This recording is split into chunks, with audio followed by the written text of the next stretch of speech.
약속의 말씀을 이루어 가시는 분인 줄 믿습니다. 제가 개척교회를 시작할 때 하나님께서 이사야 54장 말씀을 주셨어요. 그래서 제가 이제 비밀번호도 그렇게 2454로 정한 게 그 약속의 말씀을 늘 기억하려고 하는데 늘 자꾸 잊어버리는 것 같아요.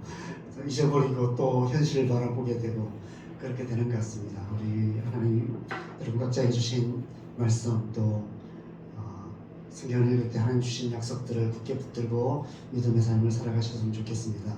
오늘 우리 이제 인시환 선교사님, 박명화 선교사님 모셨습니다. 우리 두 분은 거의 약 30년 가까이 된 것 같아요. 제가 서울에서 대학생 사역할 때 함께 사역하셨고 또 저희 집사람이랑 다 같이 이렇게 함께 사역을 하셨고 저희는 창원으로 내려오고 또 두 분은 이제 아프리카 탄자니아로 가셔서 지금까지 탄자니아에서 계속 사역해 오셨습니다. 좀 이제 더우시더라도 조금 참으셔도 좋을 것 같습니다. 두 분이 아프리카에서 오셔갖고 추위를 많이 타셔갖고 네, 저희가 이제 이렇게 난방을 계속했습니다. 오늘 이제 함께 말씀을 나누실 때 또 하나님께서 또 선교의 상황도 나누시고 그래서 함께 또 기도하고 그런 복된 시간 되셨으면 좋겠습니다. 우리 나오시겠어요? 우리 나오실 때 좀 우리 박수로 환영해 주시면 좋겠습니다. 이 시간 주셨으면 좋겠습니다.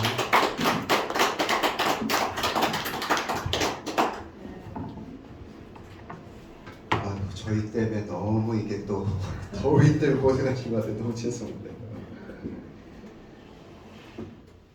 너무 반갑습니다. 제가 여기 딱 들어오니까 여기가 진해죠. 예전에 제가 진해를 딱 한 번 방문했어요. 그게 언제냐면 우리 박홍모 목사님하고 안선 사모님이 결혼할 때 그때 제가 진해를 난생 처음 방문하고 이제 두 번째입니다. 그때 방문하면서 제가 개인적으로 너무 두 분을 좋아하고 사랑하고 이 두 분을 통해 제가 많이 은혜를 받고 또 두 분의 살아가는 모습이 저의 큰 도전이 됐고 그런데 이곳에 다시 한번 방문할 수 있어서 너무 감사하고 또 여러분을 만나서 너무 감사합니다. 저는 이제 탄자니아 대학사역에서 섬기고 있고요. 탄자니아의 어떻게 보면 제2세대, 다음의 세대를 준비하는 그런 사역을 섬기고 있습니다. 저하고 저희 이제 같이 사역하는 선교사님들 함께 6분 섬기고 계시고 현지 사역자들 한 14명이 함께 공동생활을 하면서 같이 사역을 섬기고 있습니다. 어떻게 보면 우리 박건모 목사님하고 안원선 사모님 함께 사역했던 그런 UDTS라든지 대학사역 그런 사역을 탄자니아에서 한다고 생각하시면 됩니다. 말씀 듣기 전에 우리 제가 준비한 동영상 한번 보시고요. 우리 계속 말씀을 이어가도록 하겠습니다. 우리 오늘 눈물로 하나의 씨앗을 심는다.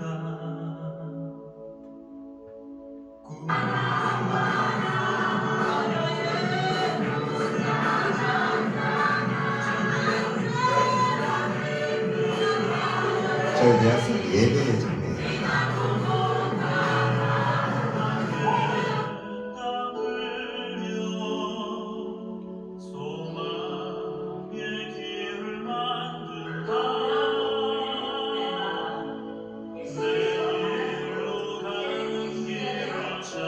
남녀 선교사가 지금 말씀 나누는 장면이고요.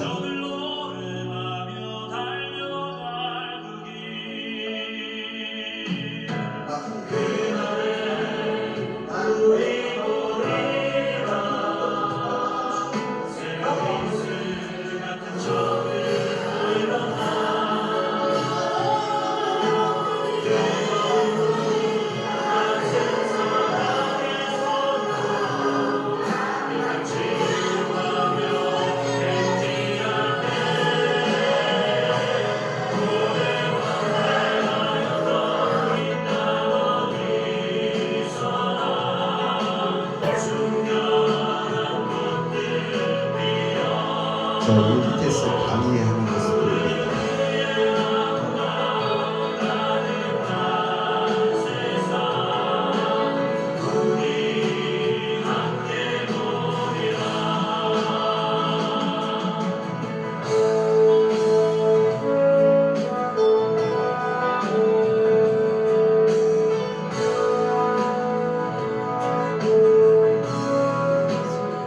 저희들 보통 이렇게 구독 선거를 받겠습니다고 가게 되는데 보통 이 정도 정도면 하늘의 교회가 서지지 않은 그런 곳에 가서 주의 복음을 전하는 그런 생각을 하고 있습니다.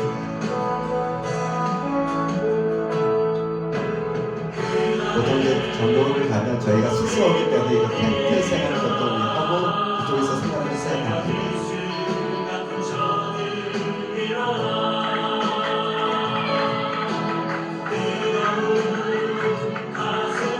여기는 이제 마사이 부족으로 들어오게 되면 마사이 부족까지 저희가 사역하고 있습니다.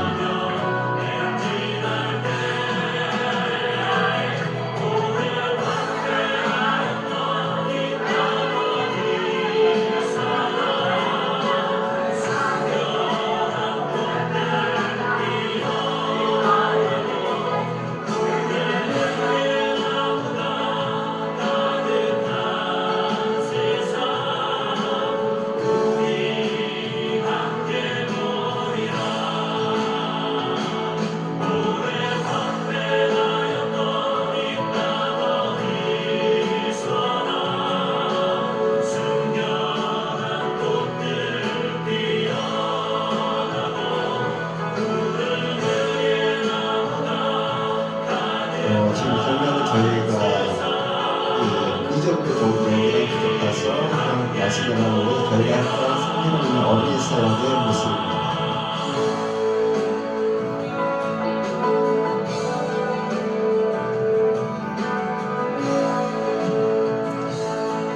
이 곳에 있는 아이들 중에 한 40%가 무슬림 아이라고 생각하시면 됩니다. 예, 감사합니다. 저희가 이렇게 동영상을 보여드리는 거는 저희가 이런 사역을 자랑하는 게 아니고요. 여러분들이 기억하시고 저희를 위해서 중보하셨으면 하고 부탁을 드리는 마음에서 저희가 동영상을 보여드렸습니다. 우리 하나님의 말씀 보시겠습니다. 창세기 12장 1절로 4절 말씀입니다. 구약성경 창세기 12장 1절로 4절 말씀, 제가 갖고 있는 성경으로 14면에 기록되어 있습니다. 우리 제가 한 말씀 읽고 여러분 한 말씀 읽고 우리 교독하도록 할 건데요. 우리 하나님의 영감을 기록된 하나님의 말씀을 읽어가실 때 하나님의 음성을 듣는 여러분 되시길 주님의 이름으로 축원합니다. 먼저 제가 1절 읽겠습니다. 여호와께서 아브라함에게 이르시되 너는 너의 고향과 친척과 아비집을 떠나 내가 네게 보여줄 땅으로 가라. 내가 너로 큰 민족을 이루고 내게 복을 주어 내 이름을 창대하게 하리니 너는 복이 될지라. 너를 축복하는 자에게는 내가 복을 내리고 너를 저주하는 자에게는 내가 저주하리니 땅의 모든 족속이 너로 말미암아 복을 얻을 것이라 하신지라. 이에 아브라함이 여호와의 말씀을 따랐고 그도 그와 함께 갔으며 아브라함이 하나님을 떠날 때 75세였더라. 예, 넘겨주시면 되겠습니다. 예, 다 됐습니다. 저는 오늘 그러니까 창세기 12장 1절로 우리 4절 말씀을 중심으로 해서 당신은 하나님의 축복의 통로입니다. 이와 같은 제목으로 하나님의 말씀을 나눌까 합니다. 이렇게 저희가 가정이 저희가 천년에 산 지 이제 27년 되었습니다. 그리고 이렇게 올해 한국에 안식년으로 처음 왔고요. 얼마 전에 저희가 머문 서울에 눈이 왔어요. 아마 저희 부부가 27년 만에 처음 눈을 봤고요. 너무 좋더라고요. 그리고 27년 만에 단풍 지는 모습을 보면서 하나님이 저희를 많이 위로해 주시고 격려해 주시구나 이런 생각 많이 들었습니다. 그리고 제가 너무나 감사한 것은 이곳에서 정말 오랫동안 뵙지 못했던 우리 박홍무 목사님, 안은선 사모님, 그리고 말씀만 들었던 우리 자운동 교회 우리 성도님들 만날 수 있어서 너무나 감사하고요. 또 이런 귀한 모임을 하나님께서 만들으신 하나님께 감사와 찬양과 영광을 올려드립니다. 우리들이 인생을 살아가다 보면요, 여러 가지 만남 가운데 살아가게 됩니다.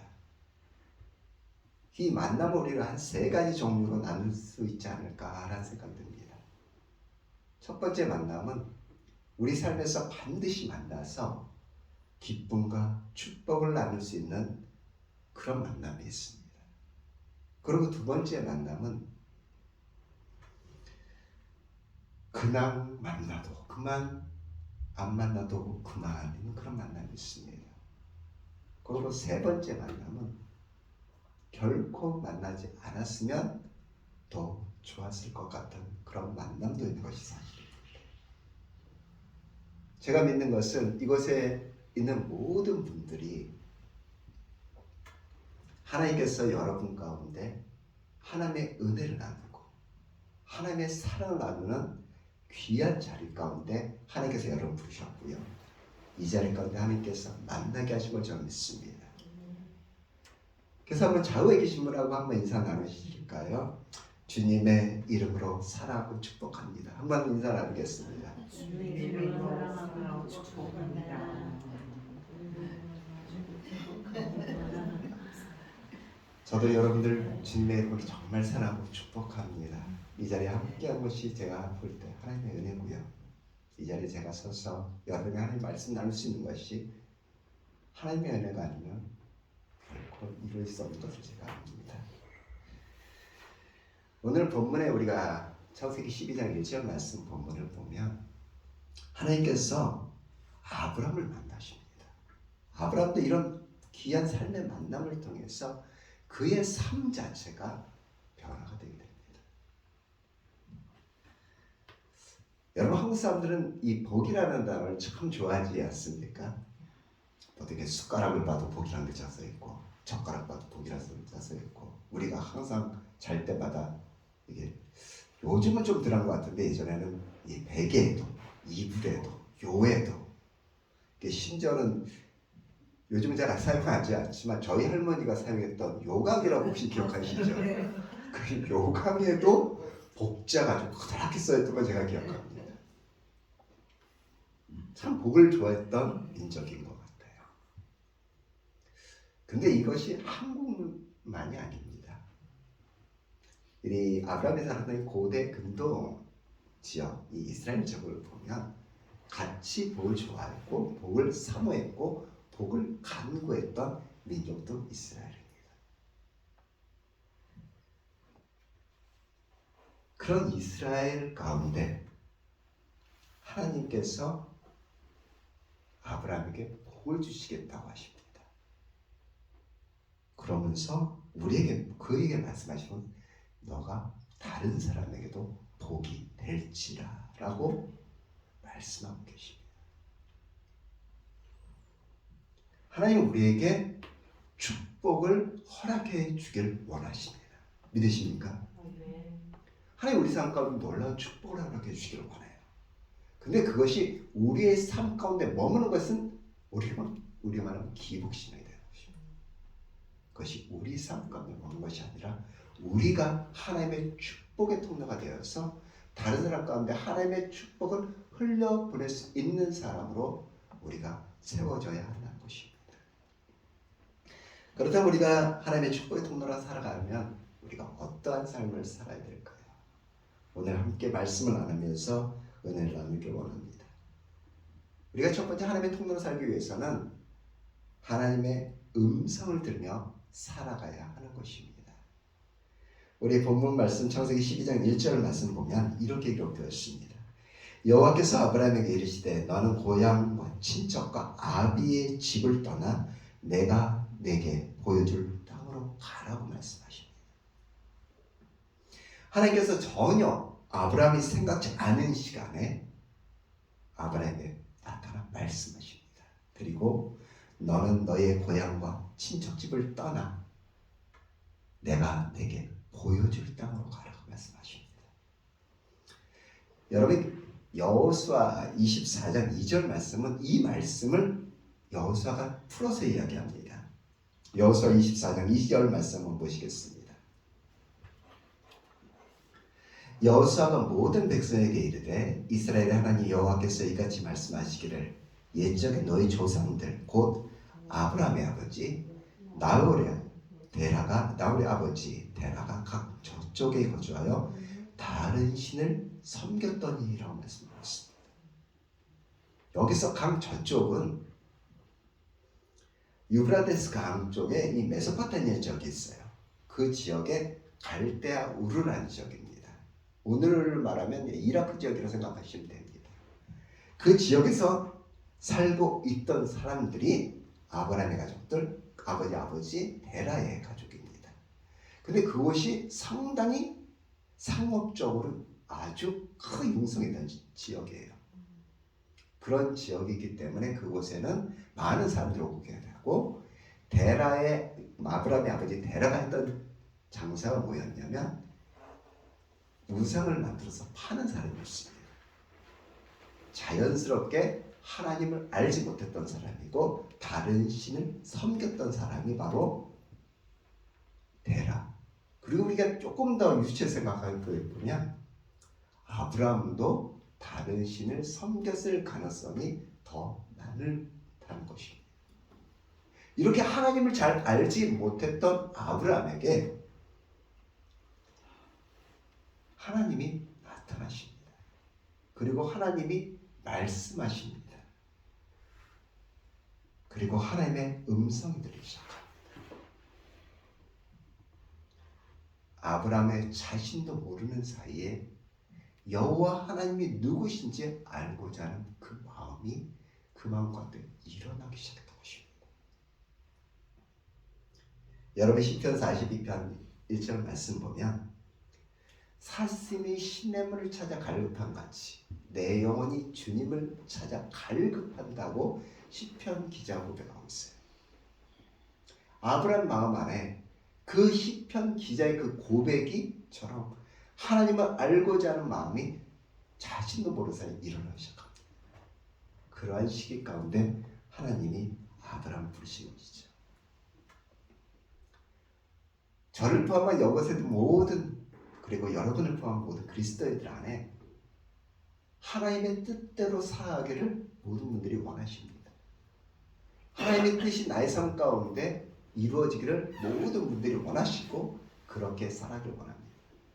아까 우리 목사님께서 말씀하셨듯이 하나님의 말씀이 하나님께서 이루어가시고 성취해 가르치는 것, 우리 가운데 주신 말씀이 있고 그것처럼 하나님 우리 가운데 하나님의 뜻이 우리의 삶 속에서 이루어지는 게 모든 그리스도인들의 기도 제목이에요.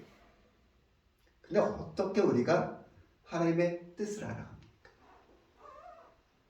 그것은 바로 하나님의 말씀, 하나님의 음성을 통해서 하나님의 뜻을 알아가게 되는 것입니다. 여러분, 우리가 살아가다 보면 수많은 음성을 듣게 됩니다. 나를 둘러싸고 있는 상황 가운데 하나님의 뜻보다는 나의 뜻과 나의 계획이 관철되고 싶어하는 나의 음성이 있고요. 그리고 우리의 마음을 하나님으로부터 뺏어가는, 사단의 음성도 있습니다. 그리고 마지막으로 우리의 삶의 선한 목자 되시며 우리를 항상 인도하시는 하나님의 음성을 우리 삶 가운데 듣게 되는 것입니다.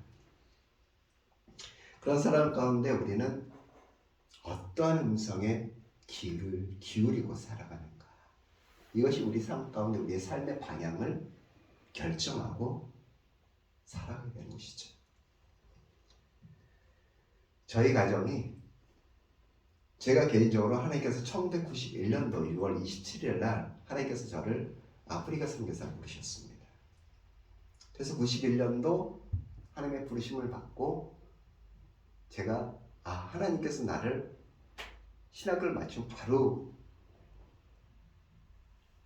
아프리카 선교사 보내시지 않을까라고 생각하면서 기도하고 있었습니다. 그리고 저 박명환 선교사가 결혼한 후에 저희가 둘이가 결정하기를 우리 결혼하고 우리 바로 선교합시다. 그런데 생각지도 않게 제가 어떤 교회 사역에 주인 나게 됐어요. 그리고 그 교회 사역에서 둘이 또 열심히 또 사역하게 됐고, 그러면서 조금씩 하나님께서 문을 안 열어주셔요. 아프리카 가고 싶으면 너무 갈망은 있는데, 아프리카 땅을 정말 밟고 싶은 마음이 너무 많은데 그 길을 열어주시지 않는 거예요. 그래서 둘이서 계속 기도하면서 맨날 기도했던 게 그거예요. 왜 우리가 여기에 있지? 왜 우리가 아직도 가지 못하고 있지? 하나님 왜 문 열어주시지 않지? 그런 기도 계속 하나님께 올려드렸습니다. 그리고 세월이 지나고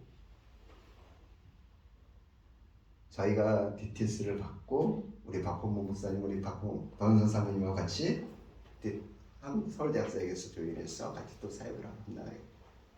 그리고 1998년도였어요.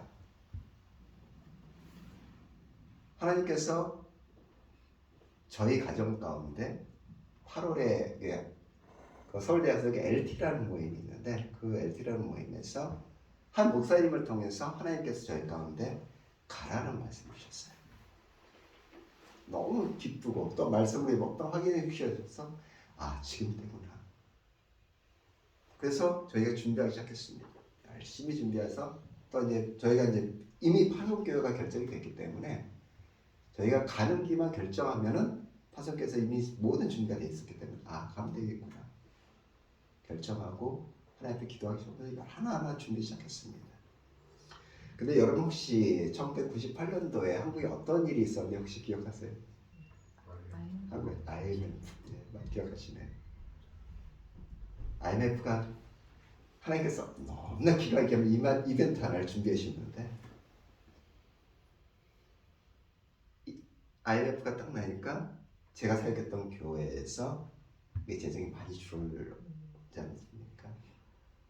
그 하루는 담임 목사님을 부르시더라고요. 그러면서 저한테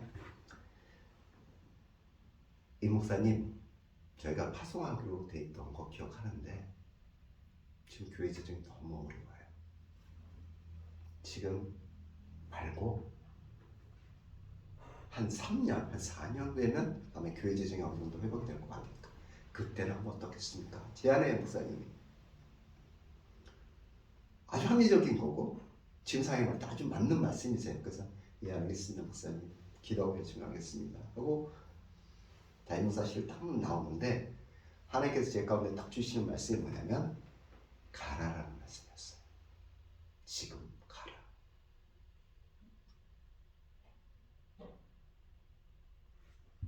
솔직히 처음엔 너무 당황이 됐어요. 지금이 시기적으로 볼 때 너무 안 맞는 시기예요. 제가 섬겼던 교회가 결코 작지 않아요. 상당히 물론만 있는 대형 교회였습니다. 그 교회에서 후원한다고 생각하니까 많은 저희가 후원 자체를 한 번도 일으키지 않았어요. 그런데 하나님께서 아무 후원이 없는 상태에서 가라고 말씀하셨어요. 그때 큰아이가 만 3살 됐고 작은아이가 1살이었습니다. 그래서 제가 아주 가깝게 지내는 제 목사님들이나 동료 목사님들이나 우리 저희 선배 목사님들한테 말씀드렸어요. 9분이 가지 말라고 말씀하시더라고요. 지금 시기성이 아니다. 근데 단 한 분, 그분이 저희 장모님이셨어요. 저희 장모님한테 저희 상황을 자세히 말씀드리고 장모님 어떻게 하면 좋을까요? 그러니까 장모님이 저한테 말씀하셔요. 임 목사님 뭐가 문제인데요? 그래요. 그래서 제 생각에는 장모님이 잘못 상황을 이해하시나 보다. 그래갖고 다시 자세히 설명드렸어요. 저희 파송이 취소됐고 지금 정말 경제적으로 어려운 상황인데 저희가 어떻게 합니까? 라고 다시 말씀드렸더니 장모님이 하나님이 가라시라네요. 하나님이 가라고 말씀하셨다네요. 뭐가 문제입니까? 가시는 거죠. 그 말씀을 듣는데 그 말씀이 제 가운데 비수같이 꽂히더라고요. 하나님이 가라고 말씀하셨는데 내가 지금까지 누구의 음성을 들어볼까? 그리고 하나님 앞에 장로님 만나보고 차로 돌아오면서 하나님께서 제 가운데 딱 주신 말씀이 시편 121편 1절과 2절 말씀이셨어요. 내가 귀를 들어 산을 보니 나의 도움이 없었고 나의 도움이 천지를 지으신 여호와 하나님께서로다. 제 안에 하나님께서 다시 한번 물으시더라고요. 너의 진정한 도움이 누구냐고. 저의 진정한 도움은 어떤 교회도 아니었고요. 어떤 사람도 아니었어요. 저의 삶의 진정한 도움은 바로 천지를 지으신 여호와 하나님이시라고 오셨어요. 그래서 하나님 앞에 하나님 저희 어떤 후원자도 없고 저희를 파송해 주는 교회도 없고 아무도 없는 상태이지만 저희가 주님만 의지하고 저희가 떠나겠습니다. 하나님께서 말씀하실 때 가라고 말씀하실 때 저희가 아멘을 순종하게 됩니다. 그렇게 저희가 김포공항 통해서 출발하면서 제가 하나님 앞에 기도한 게 있어요. 김포공항 게이트 바로 앞에서 비행기 타기 전에 하나님 저희 가정 지금의 상황을 하나님께서 그 누구보다 잘 아시죠. 하나님 저희가 기도할 것은 하나님께서 저희 가정이 너무 재정이 없어서 하나님 영광 받지 않게 하시고 또한 재정이 너무 넘치며 그렇게 삶을 통해서 하나님께 교만하지 않게 하나님께서 저희 가정의 모든 필요를 채워주시옵소서. 그렇게 김포항에서 출발했는데 저희가 사는 27년간 지금까지 그 신실하신 하나님께서 저희 가정을 까마귀를 통해서 하나님께서 저희 가정을 먹이시고 입히시고 저희를 지금까지 인도하셨습니다. 저희가 하고는 아무것도 없어요. 그죠? 하나님의 음성에 순종하고 하나님의 음성 반응했던 것입니다. 하나님께서 우리 삶 가운데 여러 통로로 여러분에게도 말씀하시고 싶습니다. 그런 통로로 말씀하실 때 여러분 나의 생각 듣지 마시고요. 많은 다른 음성 듣지 마시고요. 사람의 음성보다 하나님의 음성이 어떤 건지 나에게 말씀하시는 하나님의 말씀이 무엇인지 확인하시고 주님의 음성을 듣는 여러분 되시기를 주님의 이름으로 축원드립니다. 두 번째로 우리가 하나님의 축복의 통로로 살기 위해서는 우리가 겸손함으로 하나님의 음성에 순종해야 하나님의 축복의 통로로 살 수 있다는 것입니다. 히브리서 기자는 믿음에 대해 설명을 하면서 히브리서 11장 8절 말씀에 아브라함의 말씀을 이렇게 믿음에 대해서 이렇게 말씀을 합니다. 히브리서 11장 8절입니다. 믿음으로 아브라함은 부르심을 받았을 때 순종하여 장래 유업으로 받을 땅에 나아갈새 갈 바를 알지 못하고 나아갔으며 라고 말씀하고 있습니다. 아브라함의 순종에 대해서 이야기하고 있습니다. 여러분 하나님의 우리 삶 가운데 하나님의 역사는 어떻게 이루어집니까? 하나님의 역사는 하나님께서 우리에게 말씀하실 때 우리가 기쁨으로 순종함으로 믿음의 첫 발걸음을 우리가 내딛었을 때 하나님의 역사는 이루어지기 시작합니다. 저는 여호수아 말씀 참 좋아합니다. 힘들 때마다 여호수아 말씀 계속해서 묵상하고 여호수아 말씀을 계속해서 제 삶 가운데 적용하고 반응하면서 그 살아가는데 여러분 여호수아를 하나님께서 가장 귀하게 쓰신 부분이 뭐냐면 요단강을 건널 때였습니다. 요단강 물이 엄청나게 가장 많이 불었고 휘몰아치는 5월의 요단강을 건너라 말씀하셔요.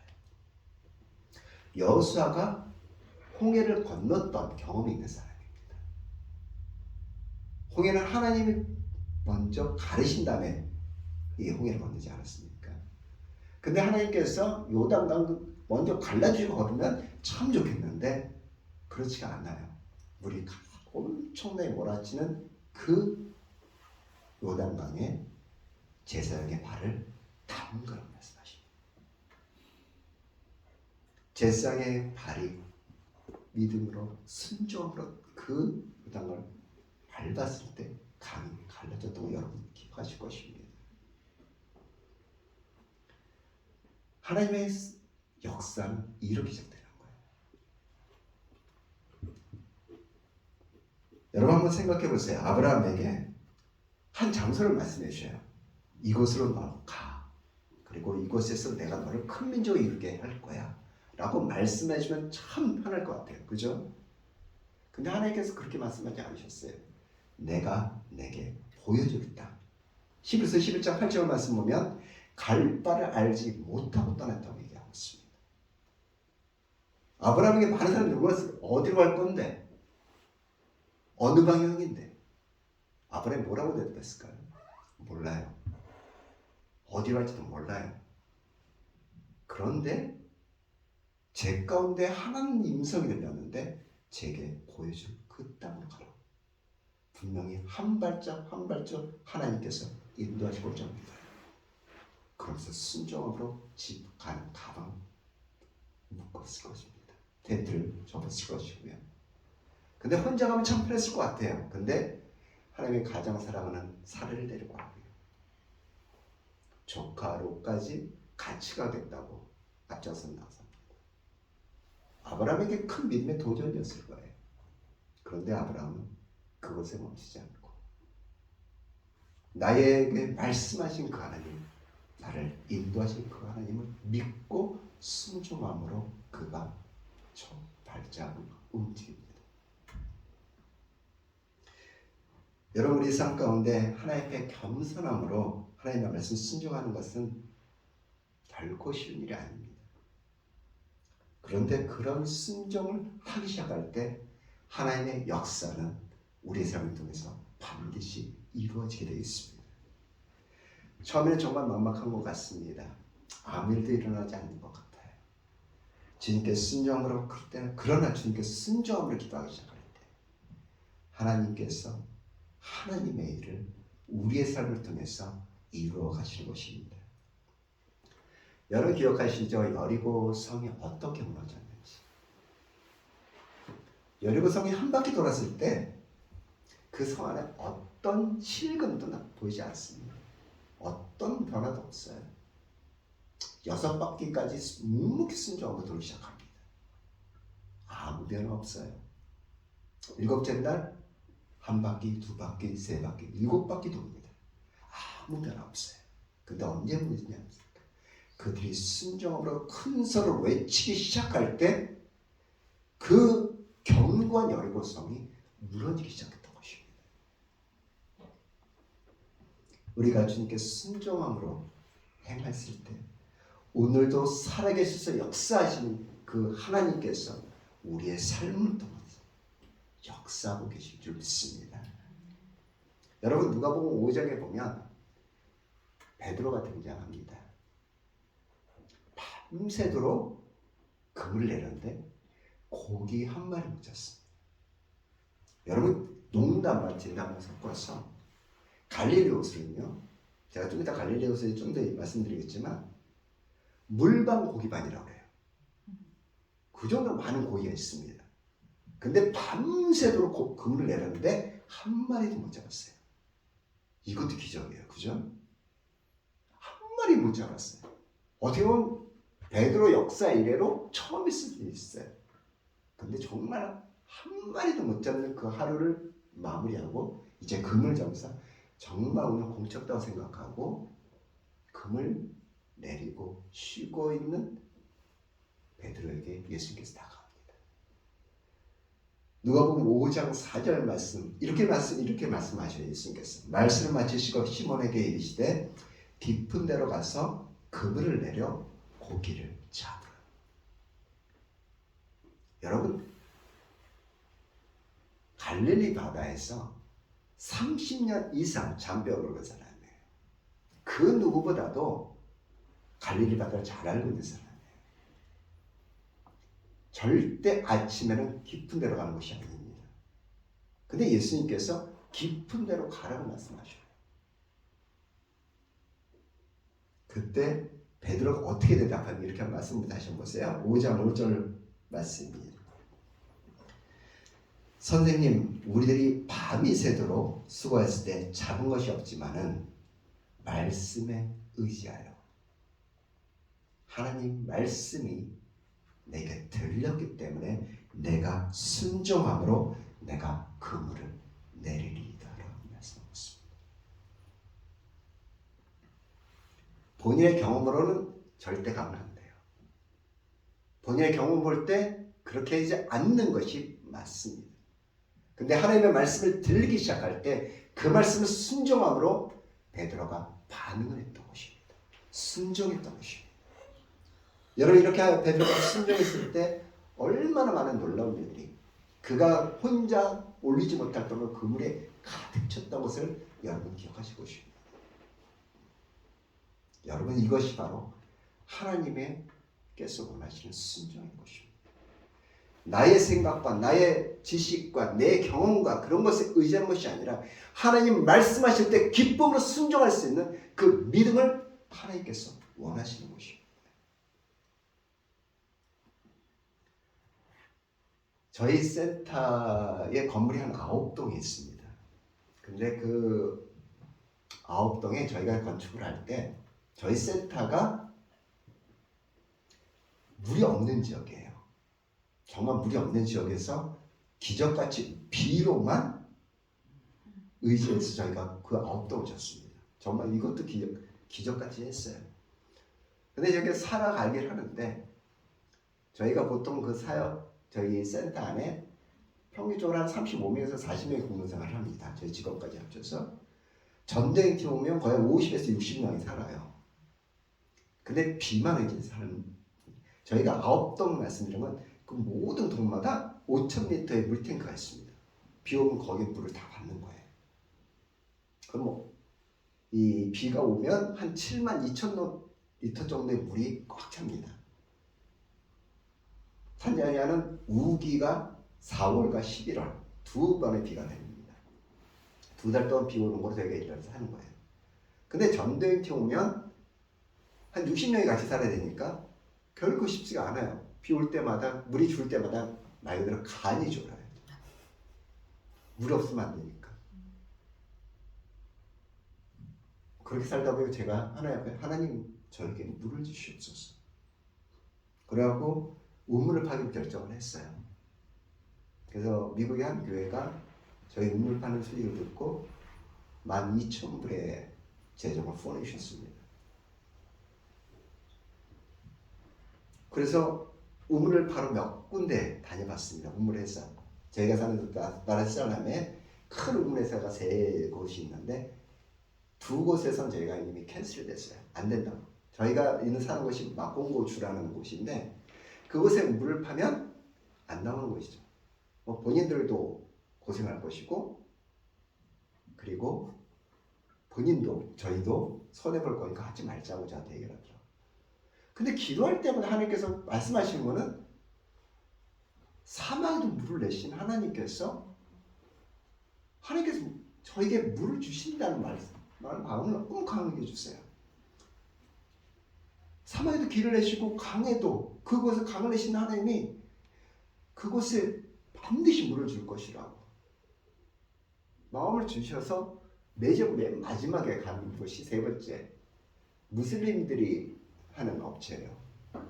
그래서 제 명함을 딱 줬더니 그 사람이 씩 웃어요. 그래서 왜 목사님이 자기들한테 하냐고 물어봐요. 아니 우물 파괴해서 왔다고. 그랬더니 어느 지역이냐고 그랬더니 마콩고입니다. 마콩고추라고 했더니 그럼 거기 물 없는 거 아시면서 왔겠네요. 그래요. 그래서 예, 현실은 그래요. 근데 제 가운데 하나님이 물을 주신다고 말씀하셨어요. 여름이 찾아왔습니다. 그랬더니 그 사람이 저한테 그래요. 물이 없는 곳에서 물을 파는 거는 우리도 위험이 있기 때문에 제가 보통 계약은 안 하겠습니다. 먼저 선불로 70%를 저한테 주세요. 그래요. 12,000불에 먼저 70% 달라고. 보통 우물을 팔 때 계약이 어떠냐면 30%의 선물을 줍니다.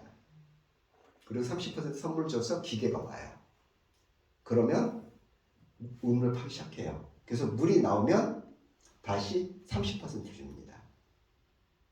그리고 파이프를 심고 나서 마무리가 되면 나머지 잔물을 주는 게 보통의 계약이에요.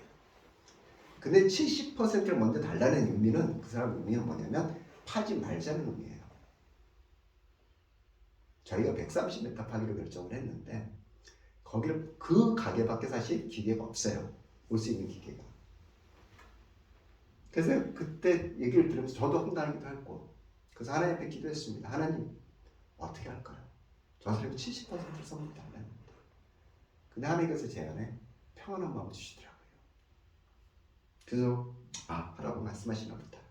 그래서 제가 사장한테 합시다, 우리 계약합시다 그랬더니 이 사장이 다시 한번 계속 영어로 얘기하다가 제가 잘못 듣는 줄 알고 스왈로로 얘기를 해요. 그래서 안다고, 70% 하자고, 내가 선물 내겠다고. 물 안 나와도 안 나와도 당신 7% 있는 거라고. 알겠다고 하자. 그러고 저희가 딱 일주일에 정말 큰 기계가 와서 우물을 파기 시작했습니다. 우물을 파기 시작하고 계속 파는데 한 50m까지 팠는데 보통 이게 우물을 파다 보면 이 토양이 바뀌어요. 근데 50m까지 들어갔는데도 전혀 토양이 바뀔 생각을 안 해요. 그래서 이 오퍼레이터가 만졌던 기사가 저한테 왔어요. 그러면서 저한테 이야기를, 제가 30년 정도 경력이 있고요. 이쪽 지역도 제가 몇 번을 팠는데 제 경력을 봐서 이 지역은 없는 지역입니다. 그리고 이 정도 기계가 들어가서 물이 안 나오면 여기에 나올 가능성 없습니다. 그래요. 제가 봐도 나올 가능성 없어요. 그래서 그 사람이 저한테 합리적인 제안을 하는 게 뭐냐면, 제가 듣기로 저희 사장하고 이 70% 말도 안 되는 계약한 거 제가 들었는데, 제가 70% 돌려내라고 그러면 이거 우리 사장한테 제가 쫓겨날 거니까 50%만 받고 20%는 우리가 여기서 중지하는 조건에 돌려드리도록 제가 이야기했습니다. 그래요. 어떻게 보면 정말 20%라도 제가 돌려받을 수 있는 기회예요, 지금 멈추면. 그래서 하나님 앞에 나아갔습니다. 그리고 하나님 앞에 기도했어요.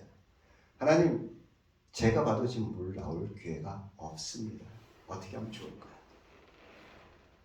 그때 하나님께서 제 가운데 마음 주시는 게 뭐냐면, 그때 이게 스와일러를 쫙 하는 영상을 보여주는데, 우스요고페 왈라우스바다 이렇게 우아미투, 이게 뭐냐면 한국말로 두려워하지 말고 놀라지 말라. 그죠? 믿기 바라라. 이런 마음이요, 너무 성강처럼 보여야 돼. 하나님께서 파란 말씀하십니다. 그래서 제가 나가서 그 기사한테 파십시오. 그때 그 사람이 저를 설득해요. 여기 물 안 나옵니다. 근데 20%라도 건져야 되지 않겠습니까? 예, 저도 압니다. 물이 나올 상황 아닌 거 압니다. 근데 하나님께서 제 가운데 말씀하시기를, 당신 믿는 알라는 이곳에서 물을 못 낼지 모르지만 제가 믿는 살아계신 하나님께서 이곳에 물을 내신다고 말씀하셨습니다. 그랬더니 그분이 돌아가면서 하는 얘기가 딱 그런 게 들려요. 나니 알리야, 누가 살아있다는 거야? 라고 하더라고요. 그때 제가 하나님 앞에 기도하면서, 하나님의 살아계심을 저들 가운데 보여주시옵소서. 저들이 하나님이 어떤 분이고 하나님이 이 땅 가운데 살아계신 역사하신 분임을 저들에게 보여주시옵소서. 하나님 앞에 기도하면서 기가 다시 파기 시작했어요. 60m, 70m, 80m, 90m, 그리고 91m, 92, 93, 94, 95 하는데 오퍼레이터가 갑자기 뭔가 바뀌어요, 표정. 96m를 딱 파기 시작하는데 저한테 이러더라고요. 하나님이 창조한 이래로 처음으로 그곳에서 물을 내셨던 것입니다. 그리고 95m, 6m부터 파기 시작하는데 140m에서 계속 물샘이 터지기 시작하는 거예요. 정말 주위에 저희가 주위에 이제 무슬림들이 많이 살았는데, 그 터진 물로 저희들이 이웃사람들 나눠주기 시작했어요. 아무 조건 없이. 그 사람들이 봤거든요. 하나님이 무슨 일을 하는 걸 그들이 봤거든요. 제가 물을 나눠주면서 하나님 앞에 기도하게 하나님 저들이 하나님의 살아계심을 이제 보고 느꼈습니다. 저들이 이 물이 그들 가운데 생수가 되게 하여 주시옵소서. 하나님이 그 일을 지금도 하고 계십니다. 사랑하는 성도 여러분, 우리가 하나님의 말씀을 겸손히 듣고 순종하는 거 아니면 그런 삶을 살아가다 보면 하나님께서 여러분 삶 가운데 하나님의 진정한 놀라운 하나님의 역사를 이루어 가십니다. 제가 믿는 것은 여러분들 앞에 그 믿음의 삶을 살아가면서 하나님을 더욱더 깊이 체험하시는 여러분 되시기를 주님의 이름으로 축원드립니다. 그리고 마지막 세 번째로 하나님께서 우리를 세상 가운데 축복을 흘려보내는 하나님의 축복의 통로로 저희를 세워주신다는 것입니다. 오늘 본문 말씀 우리 창세기 12장 2절과 3절 말씀 우리 다 같이 우리 한 목소리로 읽도록 하겠습니다. 내가 너로 큰 민족을 이루고 내가 내게 복을 주어 내 이웃을 창대하게 하리니 너는 복이 될지라. 너를 축복하는 자에게 내가 복을 내리고 너를 저주하는 자에게 저주하리니 땅의 모든 족속이 너로 말미암아 복을 얻을 것이라 하시니. 하나님께서 축복의 종 되신 여러분과 우리 장동교회를 통해서 저는 이 지역사회뿐 아니라 온 열방 가운데 하나님의 축복의 통로로 여러분의 삶과 이 장동교회가 쓰임받길 제가 간절히 소원합니다. 창세기 12장 2절 말씀 보면 우리 거기서 복이 될지라 라고 말씀하고 있어요. 그 히브리서 원문을 보면 이 표현을 해의 메레카라고 표현합니다. 이 표현은 다시 한번 그 의미는 뭐냐면 타인에게 베풀어주고 나누는 그러한 축복의 통로가 되라라고 하나님께서 우리에게 명령하고 있는 것입니다. 하나님의 축복은 우리의 삶에 멈춰서는 절대 안 되는 것입니다. 여러분 깊은 산에 올라가면요 옹달샘이 있죠. 그 옹달샘이 아주 맑고 깨끗하고 맛도 너무 좋잖아요. 그죠? 근데 그 옹달샘이 왜 맑습니까? 아래서 물이 나오면 그 물이 거기서 머물러 있는 것이 아니라 계속해서 물이 흘러갑니다. 그렇기 때문에 그 옹달샘이 깨끗하고 맑은 것입니다. 하나님께서 베푸신 하나님의 놀라운 축복은 계속해서 다른 이들 가운데 우리의 삶을 통해서 계속해서 흘러가야 되는 것입니다. 여러분들 잘 아시겠지만 이스라엘은 두 개의 큰 바다가 있습니다. 갈릴리 바다를 바다로 하기엔 좀 그런데 아주 큰 담수호죠. 그리고 아래 사해가 있습니다. 여러분 이 갈릴리 바다는 헐몬산에서 눈이 녹아요. 그리고 헐몬산의 그 녹은 눈이 계속해서 내려와 요단강을 거쳐서 이 갈릴리 바다로 들어옵니다. 그리고 갈릴리 바다에서 들어와서 계속해서 머물러 있는 것이 아니라 이 물이 사해의 바다를 향해서 내려갑니다. 그러다 보니까 갈릴리 바다는 상당히 깨끗한 물이 계속해서 유지됩니다. 아까 말씀드린 대로 정말 많은 고기가 살아있고요. 생명력이 있는 바다입니다. 그런데 이에 반해서 사해 바다는 갈릴리 바다에서 물이 들어와요. 근데 사해 바다가 지층이 낮습니다. 그러다 보니까 물이 갈 데가 없어요. 그러니까 항상 물이 모여 있습니다. 고여 있습니다. 그러다 보니까 그 바다에서 생물이 어떤 생물도 살지 못하는 사해 죽음의 바다가 되어 버리고 마는 것입니다.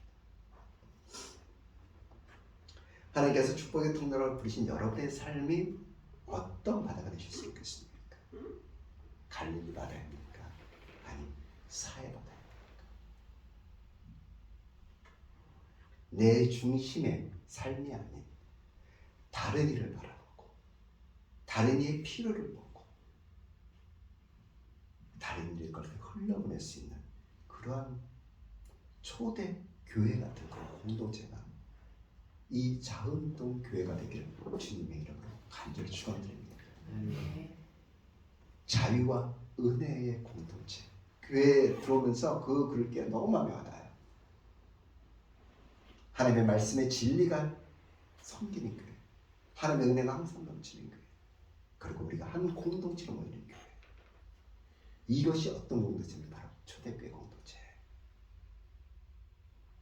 초대교회 공동체는 모든 자의 필요를 하나님께서 채워주던 거예요. 서로의 교제를 통해서, 서로의 나눔을 통해서, 서로의 축복의 통로가 되어진 것이죠.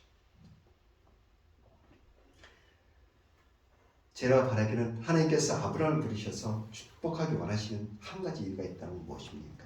바로 하나님께서 아브라함의 가족뿐 아니라 온 열방에 하나님의 축복의 통로로 아브라함을 축복한 것입니다. 제가 바로 소원하기는 우리 장로교회 모든 성도님들, 그리고 이 장로교회가 이러한 귀한 역할을 감당하는 교회가 되기를 간절히 축원합니다.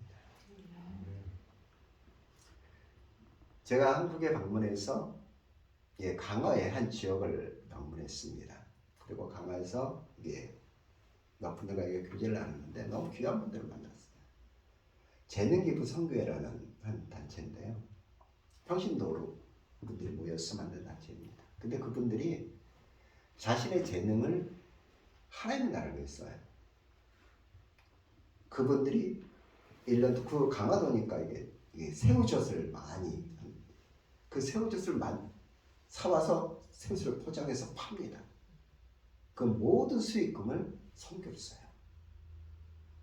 그리고 열방 가운데 교회가 필요한 곳에 그 재정을 가지고, 자기들이 재정을 헌금하면서 그 재정을 가지고 그들이 갑니다. 그때 가는 기간이 언제냐면 여름 휴가 기간이에요. 그 중에 한 분이 그 강화의 농협 지부장으로 계신 분인데, 지회장으로 계신 분인데, 그분이 자신의 휴가 2주간의 휴가를 그 기간 다 씁니다. 그리고 거기 가서 때로는 학교에 강단에 필요한 강당을 자기들이 모든 자리에 들어서 강단을 세워주고, 그리고 교실, 고아원, 이렇게 살아가는 모습의 간증을 제가 들었는데 제가 얼마나 은혜인지 몰라요.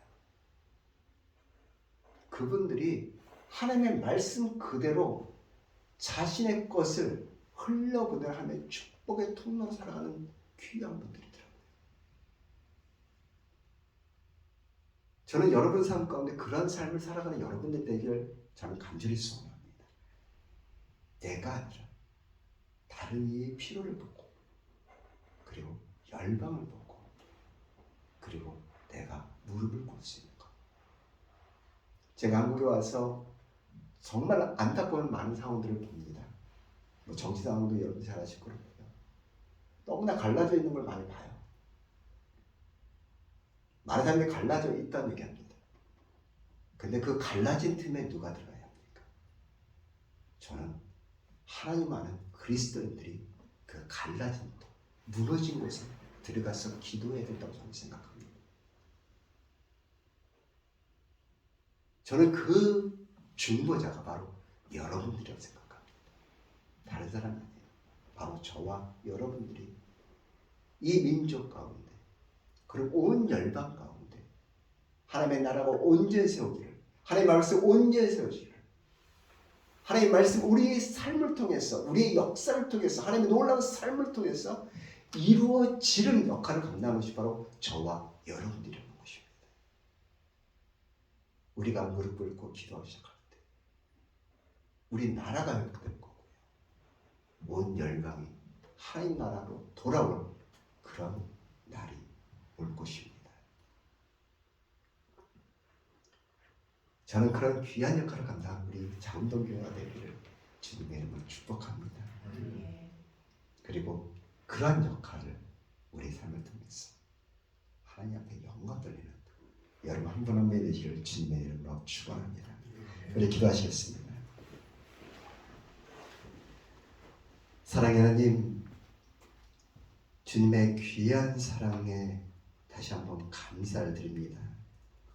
아브라함이 하나님의 음성을 듣고 기쁨으로 순종하고 나았던 것 같이 이곳에 있는 하나님의 사랑하는 귀한 성도님들이 하나님의 음성을 듣고 순종함으로 하나님의 축복의 통로로 살아가는 귀한 성도님들 될 수 있도록 은혜를 내려 주시옵소서. 항상 주님 앞에 겸손함으로 주님의 말씀에 앞에 머물게 하시고 주님의 음성에 기쁨으로 순종할 수 있는 믿음을 허락해 주셔서 하나님께 영광을 돌리는 귀한 성도님들 될 수 있도록 은혜 내려 주시옵소서.